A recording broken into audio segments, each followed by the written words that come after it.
24/7 Sports. Hi, Ryan. Got a chance to see a lot of true freshmen play. A guy like Caden Curry, what do you see his role being going forward? The more he plays, the more he's going to probably find a role for himself. He's very, very productive. He's been productive since he's got here. You can see that when he's on the field.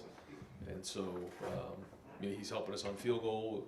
He's helping us in some special teams areas as a backup. But to see him get in the game was great. And anytime those young guys can play, they learn a lot. So good start for him. On the offensive line, how are you feeling there? Both starters, depth, just how are you feeling after 2 games with your other line? Okay. Yeah, I think that there's some good things going on. We still are nowhere we need to be, but I think you can see there's been growth there, and there's been a lot of good things. And the way they're running the ball is much better, but we still got a long way to go. Fourth row right, Tony Girdman, Buckeye Huddle. Ryan, your assessment of Tommy Eichenberg so far as a leader of the defense? Solid. You can tell he's playing fast. He's productive. He and Steele both last week I thought were very productive, and they're running the defense at a pretty high level right now. So that's good. Again, only 2 games in the system, so long way to go again. But I think that they're seeing it through the eyes of Jim, which is important. How well do you know Jason Campbell? I know him pretty well, actually. Yeah, very, very good coach. He and I have spent some time together during camps and just, in the coaching circles. And he's a very, very good coach. You can tell his teams are always prepared. He's got a good team again this year. So, all you have to do is look back to last year, the way that they played in South Bend. And with the transfer portal, they've added some nice pieces. So he runs a great program, and he's got some good players, and he's got a really good staff. Let's go deep left, Brendan Gulick, Buckeyes Now on Sports Illustrated. Coach, I know everybody kind of saw what happened to Notre Dame and Texas A&M and Nebraska. And I'm curious, as you think about like the level of attention to detail with your guys as they're prepping for games that aren't conference games, how pleased are you with the way that guys are not missing little things as you get ready for non-Power 5 teams here? I'm very critical. There's some things that I think we need to clean up in those areas. One of the things that we've talked about is that it really doesn't have anything to do with the team we're playing. It doesn't. It has everything to do with Ohio State. We're Ohio State. We're Ohio State. Doesn't matter who we're playing. And so it's about the process. It's about the way that we play. I tried to explain to them the other day, if you go out and maybe listen to the best, pianist in America, you wouldn't go to a bar and expect them to be terrible, or taking the night off, or if they're playing at Madison Square Garden, all of a sudden it changes. It's the same way with us. Like, it doesn't matter what the stage is. It doesn't matter what's going on. We only have 12 regular season games. And in football, the rest of the stuff that goes on doesn't mean anything. What matters is when you play in that game. And that's where the competitive stamina focus has been in the off season, and it continues to be moving forward. So we did some good things last week, but we still got a long way to go. A couple games in, and I know you've got a couple games to evaluate on tape. You had a chance to play a little bit of depth in the fourth quarter last week, but in terms of developing younger guys, just in general, how much more prepared do you think your second and third string guys are, even if they haven't gotten playing time? How much more prepared are they now to be able to get in the game where you guys won't miss a beat? We're getting there. Last year we had starters who weren't ready, so forget second and third string.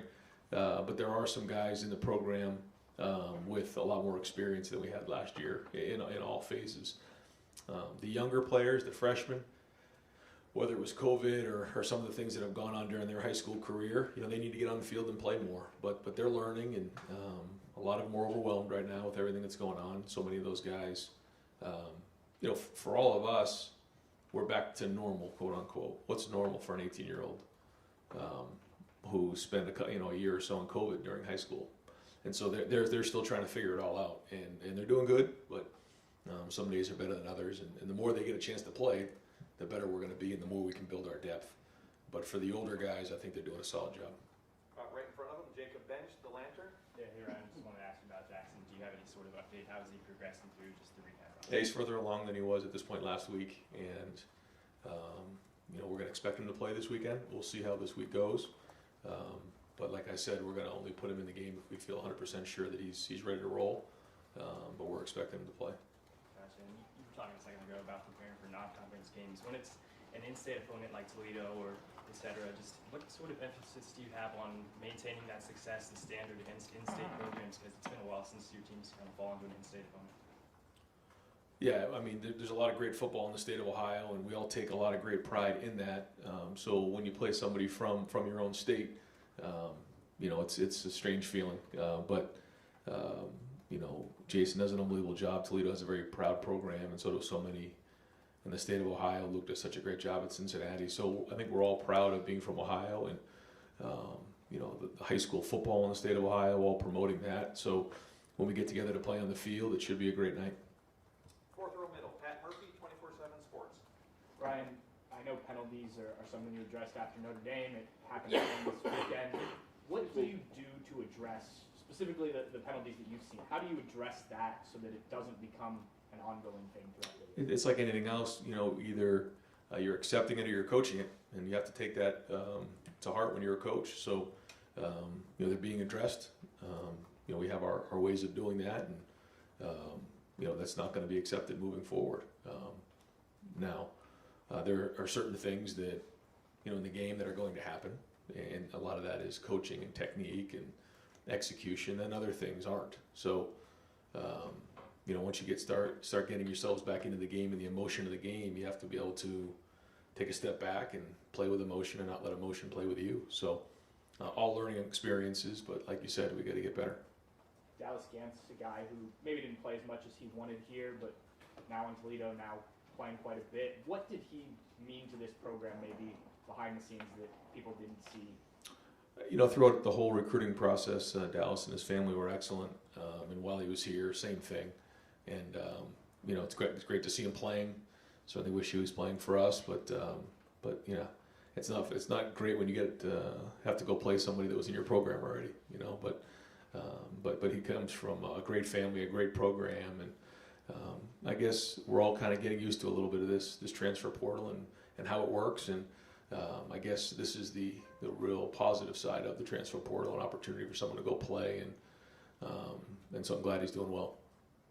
Go deep into the back, Jeremy Birmingham. Ryan. Right. I'm well back here.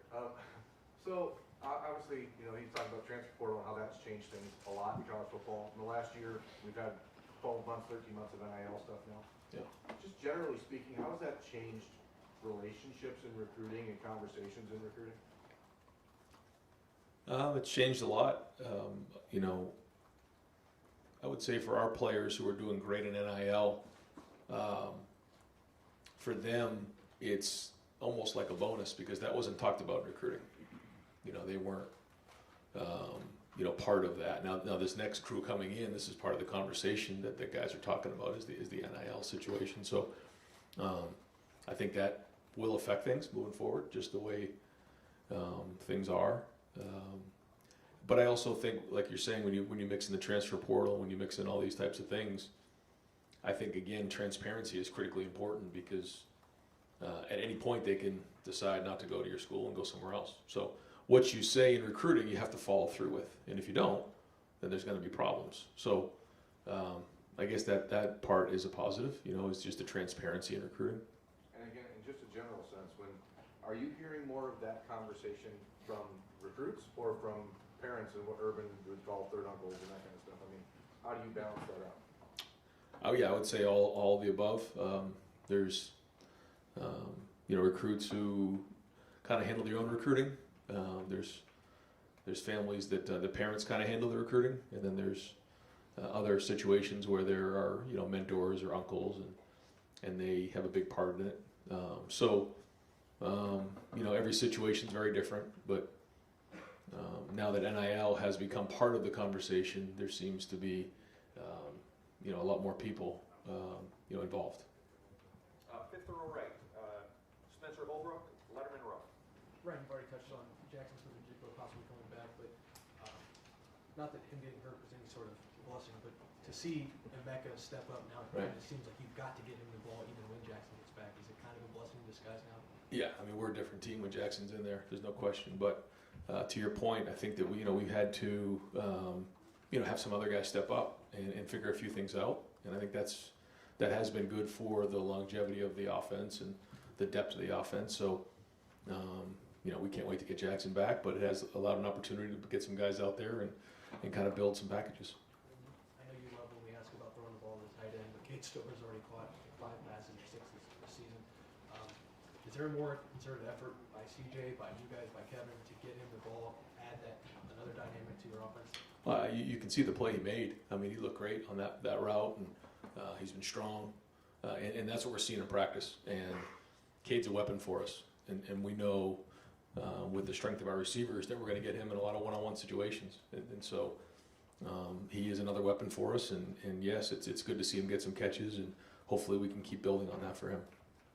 Third row left, Dan Hope, 11 Warriors. Ryan, number tight end, G. Scott got in there for some more plays this past week. Do you kind of view him as a guy who can supplement both your tight end and your receiver depth with his skill set? Well, he came over from receiver, but he works with the tight ends full time, and you can see his ability to block as a tight end, and that's great. So it gives us a lot of versatility there. And each of those guys give us a different skill set, which allows us to adapt in game, which is what happened last week. And I thought what G brought to the table really helped us in that game as they were going from 3 down to 4 down. I don't know how they viewed G, but it looks like they viewed him as a receiver, and then we lined him up as a tight end, and we didn't really see any more 3 down, drop 8 for the rest of the game, which is great for G. And so now we can build on those types of things. Yeah. And with Denzel Burke, he had a couple penalties, gave up a big play, came out of the game for a while. So how do you kind of feel about how his season has started and how he can bounce back from those things? I mean, Denzel's very, very talented, and you guys see what he's capable of. And, I think that, he's going to keep working to get better. And, he certainly has some plays he wants back. But, we're all confident that he will. And he's ready to make those plays. But at the same time, he's got to identify what those things are that, got him jammed up on those plays and make the adjustments from there. Right in front of him, Stephen Means, Cleveland.com. Ryan, it's kind of a weird way to ask this question, but the touchdown pass to Mecca, the route he ran, was that kind of similar to what you guys did with Chris against Wisconsin in 2019 at all? Yeah, similar. Yeah, I would say so. A little bit different. That was in a 3-by-1 set. This was a 2-by-2, but yes. Okay. Yeah. Whether it's Justin or CJ, where do you want him to put that ball exactly on that type of route? Right on the money. Yeah. That one was well done because Emeka kind of worked his way through a lot of traffic there, and it didn't quite drop the way that we expected it to. But what it did allow to have happen was because he kind of got caught up in the trees in there. The rest of the coverage kind of got depth, and so it opened up the middle of the field, which is what we were trying to get done there. But Emeka was strong, and I'll give Emeka a lot of credit. He plays physical, he plays strong, where, in that situation, a lot of receivers may have kind of got bumped off the route, and the route would have been dead. I mean, he just kept pushing through it, and the protection was excellent. Maya Williams picked up a nickel blitz there who kind of added on, and that was really well done and allowed CJ just enough time to slide in the pocket. I think that's another thing that CJ is doing a good job of, is his pocket presence. He's had to escape a couple times. He slid there to buy himself a little bit of time. The protection was good, and it allowed us to play for, an opportunity for a big play. And I think that's something we talk about with our O-line is that, when plays like that, when you can give the quarterback and the receivers time, the rewards are huge. If you don't have good protection there, that play doesn't develop because it took a long time. Yeah. Just update on Julian Fleming. Is he kind of on the same development with Jackson? Same thing. Yeah, we're expecting Julian to play this week, and same thing. I think he's very similar to the Jackson situation. Yes. Front row right, Joey Compton, Columbus Dispatch. Ron, you mentioned Jackson was further along than last week. Was he doing anything better? What can you guys just share on his progress? Yeah, it's just in the rehab and just in the strength and the flexibility and all that stuff. And as far as the cornerback rotation, J.K. Johnson came in for Denzel Burke in that second quarter and got quite a bit of snaps. What did you see for him? It's probably the longest look we really had with him. Yeah, no, J.K.'s done a really good job. J.K. has a lot of skill. He can really run. It means a lot to him. He's practiced well. He's done a good job. And I think that's one of the things that, whether it's preseason or during the season, the only way you get better is to practice. And that sounds like, a cliche from a coach, but it's true. J.K. has practiced. And because of that, he's allowed himself, the opportunity to get out there and earn some snaps. Now, what he does with those snaps, that's going to be between he and Coach Walton. But I think you see his capability. Over to the right, Clay Hall, WSYX. Because of the depth on the D line, what's the fight for playing time like? Or is first, second, and third team kind of defined? Well, I think it's week to week, but I think you can start to see, a bunch of guys kind of fill into their roles a little bit. But there's good players in there. It's a long season, so we're going to need them all. And it's great to have fresh bodies coming in and out of there. I think at one point in the preseason, Jim Knowles said there are things about the defense only he knows. He keeps those to himself. Does that add to the mad scientist persona, or Yeah, I do you guess. think he's got a bunch of secrets out there? Yeah, I guess we'll play like charades and see what he's got in his mind. No, I just think, you have a vision. Anytime you're a coordinator of what you want it to look like and where you see it going. And then there's certain things that, need to be said and certain things that need not to be said. And I think that's, again, the art of motivation, the art of coaching. And I'm sure there's a lot of things that, he's looking forward towards because it's a long season. And like we talked about last week, you got to upgrade every week. And you have to stay a step ahead of the opponent. And that's what he's talking about. Right in front of him, Don Taveri, WBNS. Ryan, how much do you pay attention? I know each week you're focused on the opponent, but how much do you pay attention to what happens in college football, the upsets and whatever? And as you hammer your guys on the competitive stamina, do you use those things as examples? Well, when you have a noon game, there's nothing better than being home at about 4:30, 5 o'clock, and then just sitting there and watching the games, and watching some of the other coaches and teams have to go through what we go through. But it was great to sit back and watch some of those games. There's some great games, and tribute to all those teams who played really well and did a great job in the off season, and I thought it was wonderful. But it does go to the point that whether it's this year or any year, anybody can beat anybody, and you have to have that approach when you come into the games. And there's some really good teams out there. We're going to play one this week, so. Do I look at the rankings and all that? No, because that doesn't matter. We have to keep winning. But at the same time, we do watch to see what's going out there, trends, what's going on along the college landscape, how teams are, and what are the strengths and what's going on offense, defense, special teams. So yeah, we're always looking at those types of things. As you look at Toledo, what jumps out? Well coached. First off, good players, good skill. A couple really good guys defensively up front. They've upgraded a couple areas with the transfer portal, and a team that will come in here and play really hard. They're not going to come into Ohio Stadium and be intimidated at all. So I think you combine all those things, you got a really good opponent. Front row right, Austin Ward, Rivals, 97.1 The Fan. Ryan, you didn't seem all that concerned after the game about Mike Hall. Did the evaluations Sunday and Monday bear that out with him? It did. Kevin Wilson kind of joked midway through camp that he thought Mike Hall was the best third-string defensive tackle he had ever seen. When did you start noticing that he was going to be a key part of this for you? Yeah, I mean, in the preseason, you could see what he was doing. He's very disruptive, and you really have to earn your way here. You don't just get thrown into it when you have some guys who, have been here for a little bit longer, and so you have to earn your time. But at the end of the day, the best players play, and he's been very productive.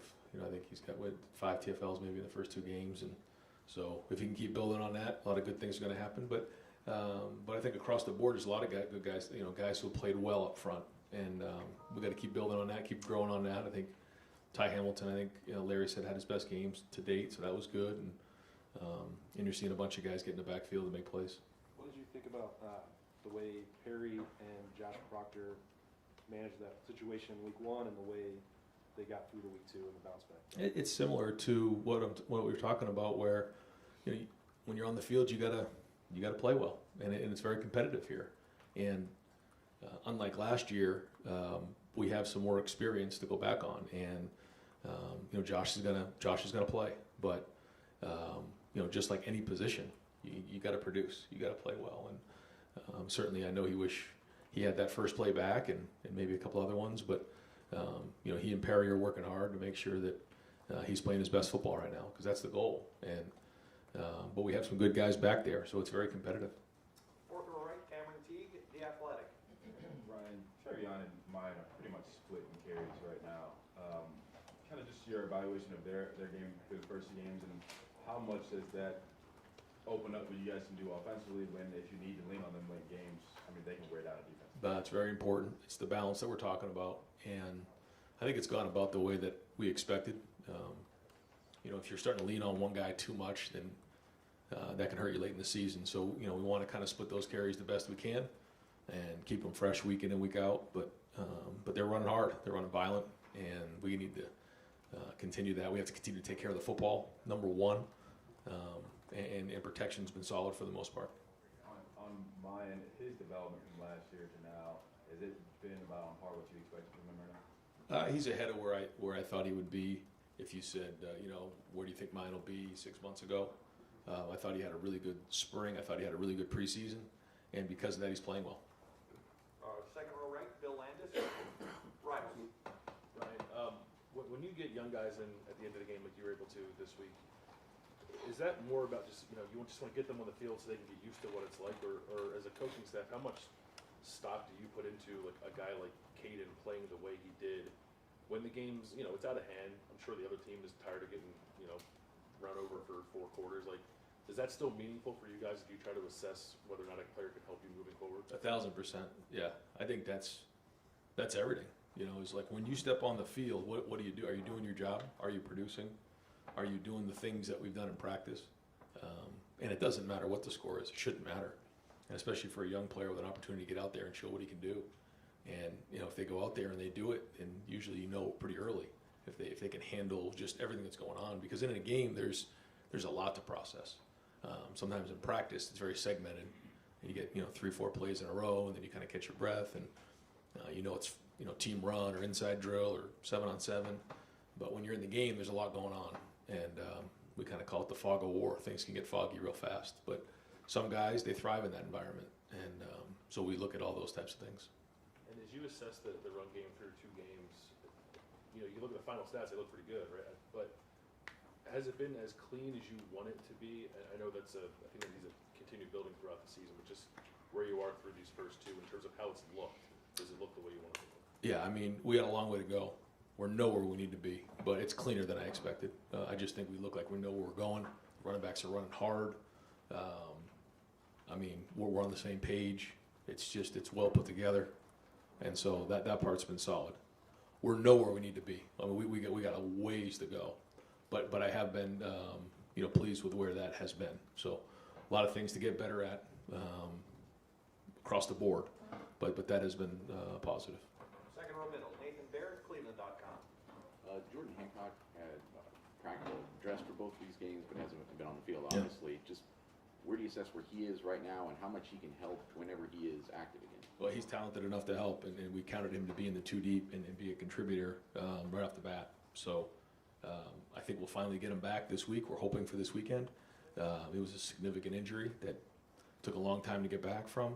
So he's been working hard. It's not like he hasn't been working at it. He and Stu are out there every day working and grinding at it, but it was a pretty significant one. So we think that this week he can do, start getting into some of the scout work. He actually got a little bit of scout work in last week, and we're hoping to see him on the field this weekend. And with Emeka, obviously, it seemed like Julian was probably pegged still to be the starter there before he had whatever setback he has. Do you have to reevaluate that now, and just how big of a role Emeka's going to have in this offense going forward based on what he's proven? What we thought going in was that we were going to roll these guys at different positions, so all those guys really learned all of the positions. And when Jackson and Julian were unavailable for that first, I think we were good going into Wednesday, and then by the time we were in the second quarter of Saturday, we were down 2 of those guys. So it was a little bit of a panic there. And so because of that, Emeka and Marvin and X have really got stretched pretty thin here early on, taking a lot of reps.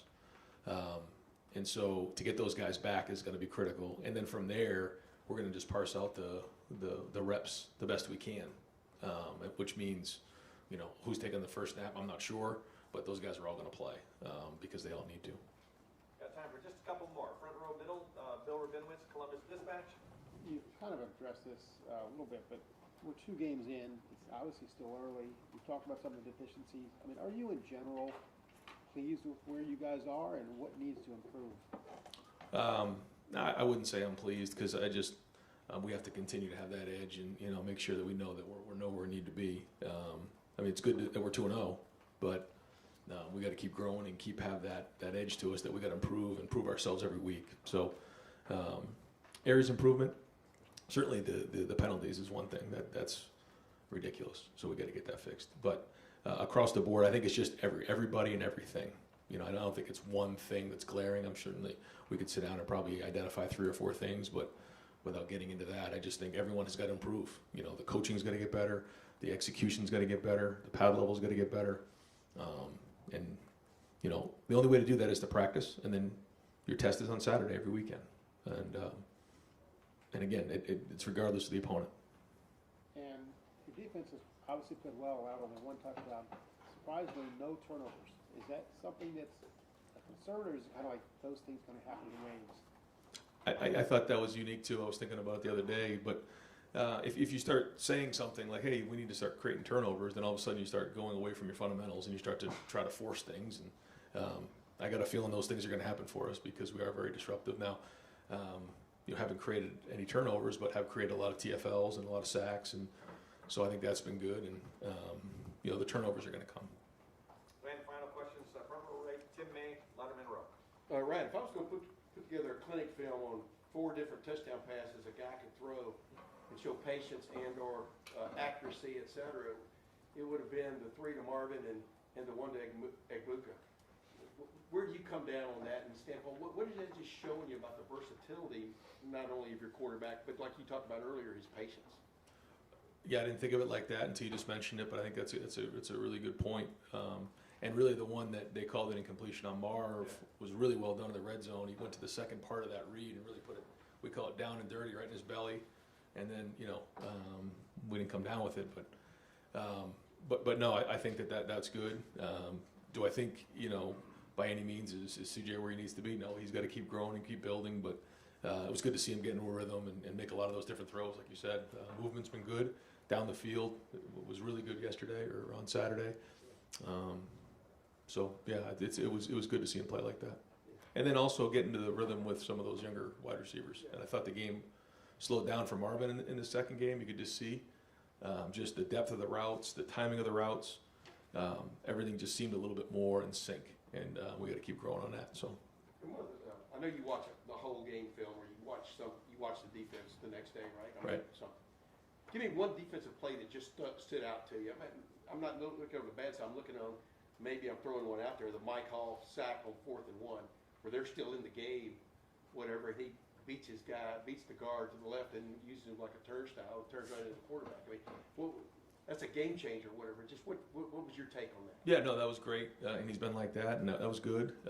Big time play, and I guess that's a turnover there when you get his turnover on downs, right? But I liked when we came out of the half, we scored, we got a 3 and out, and on the 3rd down play, we executed that 0 blitz, and Steele got home for the sack. We got the thing around midfield. 2 plays later, we scored another touchdown, and then we flipped the score with 14 points. And actually, defense came back and got another 3 and out, and we didn't score on offense the next time. That we could have flipped it 21 points in probably about 6 or 7 minutes. And so that part was good, but you can see what we're capable of. Thank you. Great, Coach. Thank you very much. Thanks.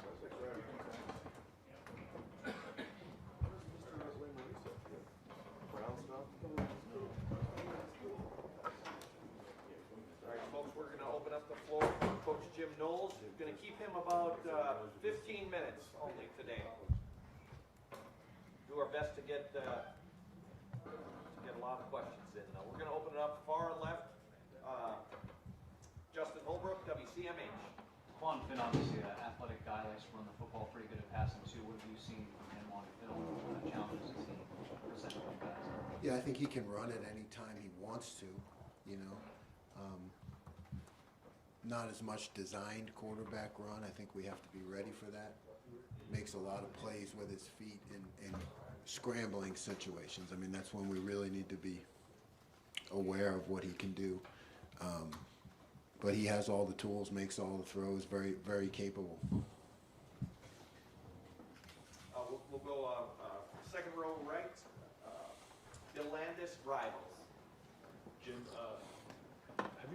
been comfortable zero blitzing, and how important is it to show an offense that you're willing to do that? I mean, you become, I mean, if that's your philosophy, and it is mine, because I know it just puts a lot of pressure on the offense to execute. And when you have it in your arsenal, they have to plan for it. You know, there's risk reward to it. I've become more comfortable with it throughout my career because, you know, I know it's important to the structure of your defense to have that be something that is always there where you can get after someone. It changes the game. Your players believe in it. You know, you're talking about even if they get the ball off, making a lot of one-on-one tackles. But, you know, there's a lot of timing to it, and it's a practice, you know, where everybody kind of feels in sync. That if the ball does get out, it's that quick make a tackle. So it's definitely part of my philosophy, and I guess you could say I've grown to it over the years. Front row right, Tim May, Letterman row. Yeah, I want to get your reaction, Jim. There were two plays in that game that really stood out, and Bill just touched on one of them. The offensive linemen have set their feet, and then y'all had both linebackers step up into the A gaps. Are you sitting there watching that happen, going, okay, you know, this is what you're looking for? I mean, you know what I mean? Just kind of what's your reaction to a play like that? Yeah, you know, when it all comes together, it's a beautiful thing to watch. And you know, I don't really get to enjoy it in that moment as much as maybe the next day, because I'm trying to get ahead. You know, I'm already thinking ahead. But you know, it is a little bit like you know, watching a plan come together and all the parts that go with it. And you know, because you call something, but the offense can really do anything they want. And then you know, when it works, it's just you know, a lot of hard work, a lot of thinking, planning. You know, 10,000 hours kind of go into that one play. Yeah, and you know, go into that one play. So when it comes together, it's satisfying. But I don't get that much time to enjoy it, really. Yeah. You don't go yippee. No, yeah, right. There's no yippee. But No. the flip side of that, Mike Hall, you know, 4th and 1, they're in midfield, they're going for it. I mean, is there a chance to stay in the game, whatever? He goes across the guard's face and then turns up and gets, you know what I mean? That's an effort play, right? I mean, describe the two emotions you get from watching those two different plays. Yeah, yeah, that is definitely well, he's a talented guy, but it's a effort and more of a habit. You know, it's really in those critical situations, unless you know you've dialed up something perfect, you fall back to your training and your habits, and that's like, you know, we've been talking about Mike Hall since I've got here, and he's just been doing that over and over again. So when it happens in a game, you're not surprised, because that's just the way he practices and plays. Thank you. Front row middle, Bill Rabinowitz, Columbus Dispatch. I know my call question. His quickness off the ball, how rare is that? And when did you really start to think this guy is something special, or potentially something special? I thought it the first time I saw him go full speed against talented offensive linemen, because you're right, it is rare. That first step is very rare. There are a lot of talented guys, a lot of strong guys, a lot of athletic guys, but the ability to get off the ball, you know, it's a split-second thing, and it's just something that some guys have. He has it. Three of his teammates described him as, or at least compared him to Aaron Donald. I don't know what you think of that. Can you comment on that? And also the fact that as well as you guys have played, there haven't been any turnovers. Is that an issue, concern, not a concern for you? I think where Mike goes is, you know, he has tremendous potential. He earns everything he gets. I think, you know, the sky's the limit in terms of where he can end up. you know, turnovers, takeaways, they're one part of the metric to being successful on defense. I think they come as guys get more comfortable in the system, and when you're more comfortable and you can see, you know, the forest through the trees, and you're able to take more chances because you feel comfortable in the system. So I don't like it, but you know, am I concerned? Yeah, I mean, I'm concerned about everything all the time. You know, that's just one thing. You know, I think back to I think it was 2012, first year we made a bowl game at Duke, which is, you know, great. We got 6 wins, and then you know, Duke hadn't made a bowl game in a long time, and then we had to face Clemson and Florida State back to back when they were both at the top of their games. I think it's 2012. We had, in those 2 games defensively, we had 10 takeaways. We also gave up 100 points. So I mean, it was like, you know, it was we had 10 takeaways and gave up 50 points a game. I mean, how do you do that? So I mean, you know, takeaways are just they're one part of the metric, but you know, we review it with the team. We go over our goals. The thing about defense, it's a right now proposition. Either you stop them or you don't. That's the way I look at it. Taking the ball away is one way to stop them, you know. And getting off the field on 3rd down is another way to stop them. Then sometimes the ball ends up in the red zone. Either we did it to ourselves, or sometimes it just gets there through other ways. It doesn't matter. You know, then it becomes the field goals, and I think we've been doing. You know, that's one area we've been doing very well. So there are a lot of metrics. You know, takeaways one of them.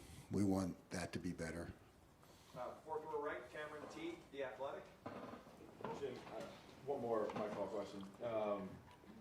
Ryan mentioned last week, and it wasn't just about Mike, but just in general, like when players have a good first day, good first game, you have to build on that. You have to come back and have a good the next week. What about Mike makes it that that's not even a concern? That, like you mentioned how he's a habit player, like some plays he makes their habits. What about him makes it think that like this isn't going to be a flash? It's a thing that can consistently go for him. Yeah, there are some guys that when you watch them in practice, that just go hard every single play. You know, game, non-game, walk through, it doesn't matter. I think Mike has a lot of that in him, you know, so that's just, you know, he's always going hard, and, you know, that's something that's going to lead his game to higher levels. Front row middle, Dave Biddle, 24/7 Sports. You guys are so deep at defensive end, but what are your thoughts about Caden Curry, and do you foresee maybe a bigger role for him going forward this year? And he's another guy that I noticed from the start when I got here, because he has a tremendous first step, and he's tough, you know, and for his size, he's one of those guys that just can get himself into position to make plays, like just bounces off people, twists, turns, you know, pitches a fit. So, yeah, I think he showed that he can play, and he's, you know, he can definitely be in the mix. He proved himself with step 1, getting in there and making plays, and you know, that'll earn him more opportunities. And overall, as a defense through 2 games, are you happy with the tackling for your defense overall? Yeah, I mean, I think that it can be better. I thought we had some missed tackles last game. Again, it is a habit. It is totally a habit, and like I said from the beginning, practicing it in non-tackling situations is a whole concept that we've been selling since we got here, and the players, you know, have bought into it. But now it becomes a habit of in practice, putting yourself in position. Yeah, we're not tackling. Are you in position? Where's your mindset? You know, it's like an over and over thing, but I think we've made a good start. 3rd row left, Dan Hope, 11 Warriors. Jim, Denzel Burke, you know, he gave up a big play, had a couple penalties. You guys took him out of the game for a while. Just how do you kind of assess the way his season has started, and kind of how do you help him bounce back from that? Yeah, Denzel's fine. You know, I mean, those guys at corner, they live on an island. It's something that, you know, 99.99% of the population could never do. It's a really tough competitive situation. You know, sometimes you get into a little bit of a slump. You know, you come out, reassess.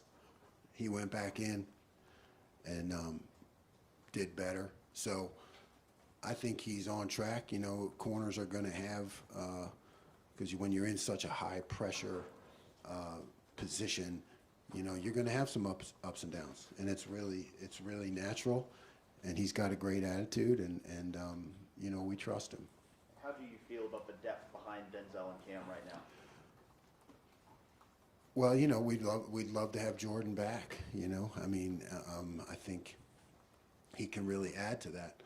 You know, it is what it is. So I try to not have any feelings around it. You know, I mean, that's sometimes okay, this is what it is. So it really doesn't matter how I feel. It is what it is. You know, so we're working with the guys we have, and they're giving us everything that they have, and we're going to keep getting them better. Front row middle, Joey Kaufman, Columbus Dispatch. Jim, to follow up on Denzel, when you're, I guess, evaluating a rotation and when to take a guy out or whether to keep him in and let him work through stuff, what goes into that, and specifically in Denzel's case, what goes into that in the second quarter? Well, you know, a guy struggles on one play, no big deal. You know, you struggle on 2 plays, and maybe you can just feel, you know, you get a sense and a feel that he's a little bit behind, you know. That's not a good feeling as a player. Like, I know if I ever get into that situation as a play caller where you always feel like you're one step behind, you know, sometimes I'd like to say, hey, you know, can we take a break here? Anybody else coming? But I can't, right? So I got to kind of call my way out of it. But when you have a player, you just see, you know, you say, hey, man, you know, he just seems a step behind, a little off, you know. That's kind of a thing as coaches, that's our job, to kind of get him out, reassess, get him back in, you know, so he can do it. Who was banged up in camp? Has that had any carryover effect? Well, it doesn't help, right? I mean, repetitions stack on top of each other, and repetitions against quality opponents stack on top of each other. And when you miss a lot of time against our offense, those are certainly repetitions that can elevate your playing performance. So yeah, it doesn't help. Second row left, Stephen Means, Cleveland.com. I know you said you didn't, big fan of rotating, but you've done it at that role position with Cody and Steele. What have you liked about their two skill sets, how they maybe complement each other? Yeah, I think that Steele is athletic. Cody has a good physical presence and experience, and a very Cody has a very stable mindset that I think the rest of the team picks up on. He can handle calls, checks, and just he brings that presence to the defense. So I like the fact that he's in that mix, and we got 3 guys really who can play right there. Just for the sake of, how do you feel about the depth behind those 3 guys, especially with a guy like C.J. Hicks? How's he kind of coming? Yeah. C.J.'s got great talent, a great attitude.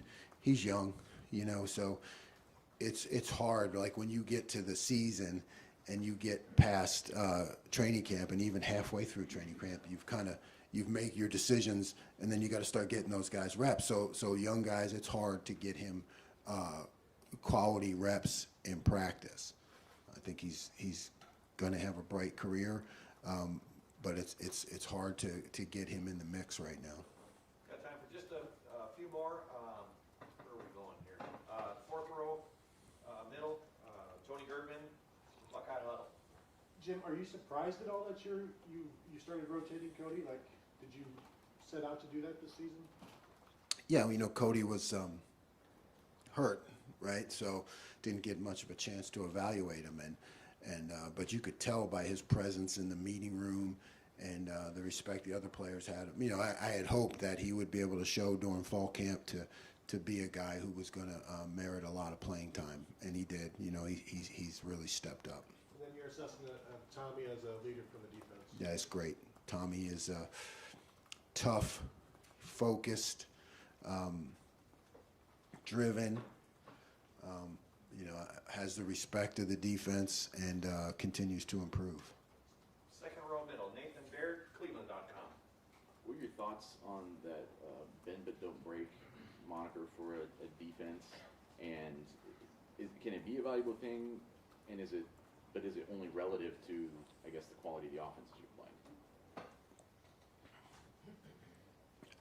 I don't like it. I don't like that. I mean, I would never call a defense that I was associated with that. Like I said, to me, it's a right now proposition. We go on the field. I go on the field with the mindset every time of getting the ball back to our offense as quickly as possible. So I never think about bending but not breaking. It's tough to even switch into that mindset when we go up.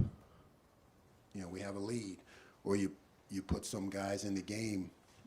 I'm still always chirping to go out there and hold the line and stop them right now. It's a habit. It's a way of thinking. So, I don't like that term.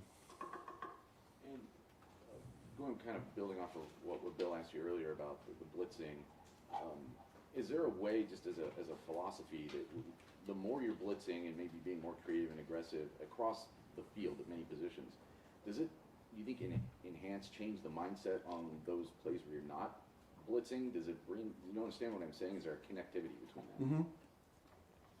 I think your defense starts to believe in making plays, and your defense starts to believe in playing offense on defense.